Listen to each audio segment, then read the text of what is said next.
মিরপুরে টসের পরে সেরা সিদ্ধান্তটাই নেয় ওয়েস্ট ইন্ডিজ। কালচে উইকেটে আগে ব্যাটিংয়ে ঠেলে দেয় বাংলাদেশকে, সেখানেই ব্যর্থ হোম টিম। আরব আমিরাতে ব্যাট হাতে দারুণ সময় কাটানো সাইফ হাসান ফিরে যান দ্বিতীয় ওভারেই।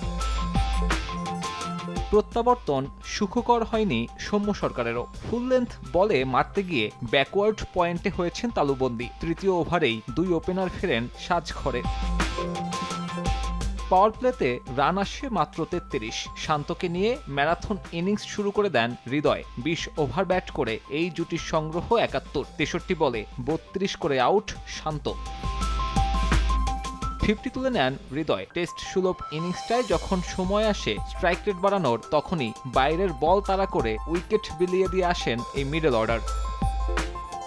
মিরপুরের ওই ভয়ঙ্কর পিচে অভিষেকটা প্রত্যাশিত হয়নি অঙ্কনের। 76 বলে 46 করেছেন এই ব্যাটার। এরপর মিরাজ সোহানরা কেবল এসেছেন আর গিয়েছেন। শেষ দিকে রিশাদ হোসেনের ক্যামিও মান বাঁচায় বাংলাদেশের। 13 বলে 26 করেন এই লেগ স্পিনার। বাংলাদেশ টেনে টুনে পার করে 200 মাইল ফলক। উইন্ডিজের টার্গেট দাঁড়ায় 208-এ।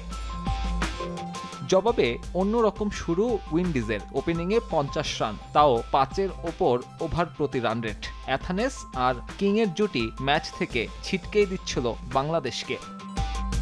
ব্রেক থ্রু এনে দেন রিশাদ হোসেন। প্রথম শিকার অ্যাথানেস। এরপর কার্টিকে নিয়ে প্রতিরোধ করার চেষ্টা করেছিলেন কিং, তবে রিশাদের হাতে সে জুটিও দীর্ঘ হয়নি। এরপর তাসের ঘরের মতো ভেঙে পড়ে সফররতদের ব্যাটিং অর্ডার। 10 রানের ব্যবধানে আরও 3 উইকেট তুলে নেন রিশাদ। পূরণ করেন নিজের প্রথম ফাইফার। দেশের হয়েও তার আগে ওয়ানডেতে এমন কীর্তি নেই কোনো ডানহাতি স্পিনারের। বাংলাদেশি স্পিনার হিসেবে সেরা বোলিং স্পেল নিয়ে থামেন রিশাদ। ওয়েস্ট ইন্ডিজ গুটিয়ে যায় 133-এ। 4 মাস আর 5 ম্যাচ পর এই ফরম্যাটে ম্যাচ জিতল টাইগাররা। সাব্বির মিথুন, সময় সংবাদ, ঢাকা।